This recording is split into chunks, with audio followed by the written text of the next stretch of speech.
नमस्कार दोस्तों, आप देख रहे हैं मेरा सोशल साइट और मैं हूं आपके साथ में नरेश सरनऊ। दोस्तों, आप सभी को तो सबसे पहले मैं शुक्रिया अदा करूंगा कि आपने कल पूरे दिन जिस तरह राजस्थान विधानसभा जो इलेक्शन हुए थे उसके मतगणना का दिन था और कल हमने आपको सुबह 7 बजे से जालोर की पांचों विधानसभा सीट का हाल हमने आपको बताया था। प्रत्येक राउंड में कौन कितना आगे चल रहा है, प्रत्येक जो सटीक आंकलन है, जो सटीक खबर है, हम आप तक पहुंचाई थी और आप हमारे साथ में बने हुए थे। इसके लिए आप सभी का शुक्रिया, आपने जो धैर्य बना के रखा। कुछ लोग थे जो जिस तरह का व्यवहार कर रहे थे, आगे भी अभी भी कर रहे हैं और उम्मीद करता हूं कि वो आगे भी करते रहेंगे। हालांकि आई डोंट केयर, ऐसे लोगों से हमें कोई फ़र्क नहीं पड़ता। और एक छोटा सा क्लिप है जो हमारे विश्लेषण का है, उसको वो बार बार उसको वायरल कर रहे हैं, तो उनको भी मैं कहना चाहूँगा कि आप बड़ी शिद्दत से उसको वायरल करिए और ज़्यादा वायरल करेंगे और हमें बहुत अच्छा लगेगा। आप अपना काम करते रहिए, हमने हमारा काम किया। अब हम आपको जिस उद्देश्य से आपके सामने आए वो हम बताने जा रहे हैं कि कल 5 विधानसभा सीट है जालोर में, पांचों का परिणाम आया। कल हमने आपको बताया कि सबसे पहले बात कर लेते हैं आवर की, तो आवर में सरोज चौधरी और सगन सिंह राजपुरोहित के बीच में कड़ा मुकाबला था और करीब 10,000 की लीड के साथ में सगन सिंह राजपुरोहित है वो दोबारा आवर से विधायक चुने गए हैं। भारतीय जनता पार्टी की सरकार बनी है, तो इस बार सगन सिंह राजपुरोहित आवर में जिस तरह के काम जो 5 साल से नहीं हो पा रहे थे, उन्होंने कल राजस्थान तक से हमारे जो जिस आधिकारिक रूप से मैं जिससे जुड़ा हुआ हूँ चैनल से, मेरे से बात की। उन्होंने बताया कि वो जितने भी काम हैं आवर के मैं पूरे करूँगा। उसके बाद बात करते हैं जालोर की, तो जालोर में सब लोग यही कह रहे थे कि जोगेश्वर गर्ग ही जीतेंगे और वही हुआ कि वहाँ पर जोगेश्वर गर्ग है वो जीते।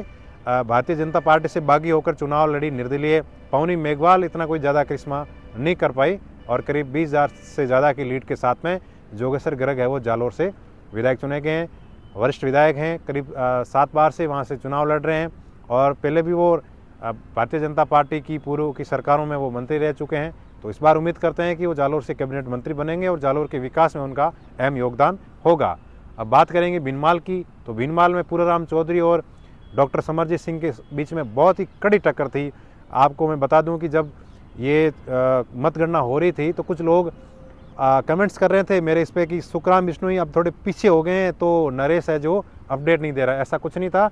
भीनमाल की जो कल स्थिति बनी हुई थी, जिस समय लास्ट राउंड था और उस समय 254 वोटों से डॉक्टर समरजीत सिंह आगे चल रहे थे और फिर दोनों कैंडिडेट मतगणना केंद्र में आते हैं, वहाँ पर जो प्रवेशक होते हैं उनके साथ बात करते हैं कि पूराराम चौधरी ने ऑब्जेक्शन लगाया कि मैं इतने कम वोटों से तो पीछे नहीं रह सकता, मेरे साथ में लोगों का प्यार था, मुझे लोगों ने हर बार जिताया, तो इस बार भी मैं जीत रहा हूँ। फिर कुछ परिस्थितियाँ बनी, वहाँ पर वीवीपीटी पर्चियों की चेकिंग हुई, उसके बाद में डाक मतपत्रों की गणना हुई और करीब 1,027-28 वोटों से डॉक्टर समरजीत सिंह, माफ़ कीजिएगा, वहाँ से वो जीत गए और उनके खुशी का ठिकाना नहीं था क्योंकि लगातार 3 टर्म से वो वहाँ पर हार रहे थे।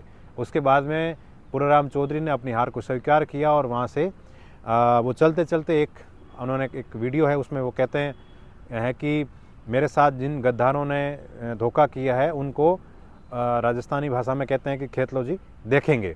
और उन्होंने कहा है कि लोगों ने मुझे बहुत प्यार दिया, लेकिन जो भीनमाल के कर्मचारी है उन्होंने मेरे साथ में चोट की है और भारतीय जनता पार्टी की सरकार है उनको भी मैं नहीं छोड़ूंगा, ऐसा उन्होंने कहा। उसके बाद में वो वहाँ से इमोशनल होके चल दिए।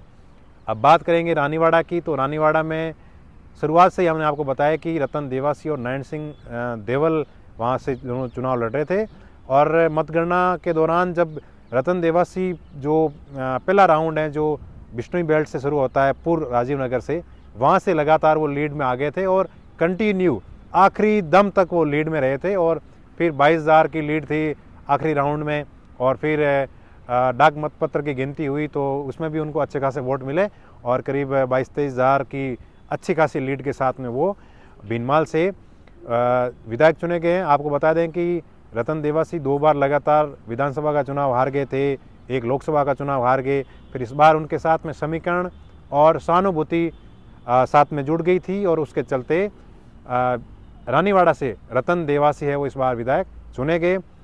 विधायक निर्वाचित होने के बाद में सर्टिफिकेट लेने के बाद में जब वो मांडोली अपने आवास पर पहुंचे तो वहाँ पर उनके पिता शंकर जी देवासी सहित उनके पत्नी विराज देवासी, उनका बेटा सहित उनके फैमिली के सारे लोगों ने उनको गले लगाया, उनका माथा चूमा।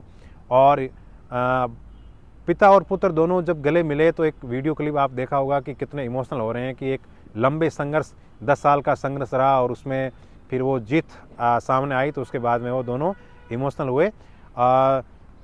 नारायण सिंह देवल ने भी एक पोस्ट डाली है फेसबुक पेज पर। उन्होंने कहा है कि मैं चुनाव हार गया हूं, मैं इस परिणाम को स्वीकार करता हूं। रानीवाड़ा की जनता का जो जनादेश था उसको हम स्वीकार करते हैं। भारतीय जनता पार्टी की सरकार बनी प्रदेश के अंदर, लेकिन आने वाले 5 साल में आपके साथ में हूँ। आप मेरे से जुड़े हुए किसी काम के लिए मेरे पास आ सकते हैं, ऐसा आश्वासन नारायण सिंह देवल ने कहा। आपको बता दें कि नारायण सिंह देवल के यहाँ पर अमित शाह ने मीटिंग की थी चुनाव प्रचार के दौरान। केंद्रीय गृह मंत्री ने वहाँ पर दम भरा था बिश्नोई समाज के लिए, उनको डाइवर्ट करने के लिए कुलदीप बिश्नोई आए थे, परबत पटेल आए थे चौधरी समाज को डाइवर्ट करने के लिए, प्रकाश माली जो कि लोक कलाकार हैं, छोटू सिंह रावणा सहित कई सारे लोग थे। इस बार देवड़ा भी उनके साथ में थे। लोग कहते हैं कि देवड़ा 5 से 10 हज़ार वोटों का वो ओहदा रखते हैं, लेकिन अब नारायण सिंह देवल के समर्थक कहते हैं कि देवड़ा तो लेके बैठ गए। तो इस तरह नारायण सिंह देवल की वहाँ पर हार हुई और रतन देवसी वहाँ से जीते। अब हम बात करते हैं सांचौर की। तो आपको सबको पता है कि सांचौर विधानसभा सीट जो कि जालोर की सबसे बड़ी हॉट सीट बन गई थी और यहाँ पर चतुष्कोणीय मुकाबला था, जिसमें कांग्रेस से सुखराम बिश्नोई, भारतीय जनता पार्टी से देवजी पटेल जो कि मेंबर ऑफ पार्लियामेंट है 3 बार से, और निर्दलीय भाजपा से बागी होकर चुनाव लड़े जीवाराम चौधरी जो कि जेडी पार्टी से थे, और बसपा से थे डॉक्टर शमशेर अली। कांग्रेस पार्टी के वोट बसपा ने तोड़े थे। साथ ही कुछ बिश्नोई समाज के लोग थे, वो मंत्री सुखराम बिश्नोई से नाराज़ थे। उसका जो परिणाम में आपको देखने को मिला कि परिणाम थोड़ा सा उनके विपरीत आया। छोटी सी लीड के साथ में जीवाराम चौधरी यहाँ से जीते हैं, 4770 वोटों से जीते हैं। और यहाँ पर सबसे बड़ी बात है कि देवजी पटेल जो कि 3 टर्म से जालोर सिरो के मेंबर ऑफ पार्लियामेंट हैं, वो उनकी जमानत भी अपनी नहीं बचा पाए। यहाँ पर योगी आदित्यनाथ ने सभा की थी, उसका भी यहाँ पर कोई प्रभाव है वो नहीं देखने को मिला। और देवजी पटेल की बुरी तरह यहाँ पर हार हुई। साथ में मंत्री सुखराम बिश्नोई की यहाँ पर हार हुई और देवजी पटेल के साथ साथ में सुखराम बिश्नोई की हार के बाद में जीवाराम चौधरी यहाँ से चुनाव जीत कर आए। और जीतने के बाद में वो सबसे पहले जालोर से निकले, मीडिया को संबोधित किया। उसने कहा कि ये जीत मेरी नहीं है, सांचौर की 36 कौम की जीत है।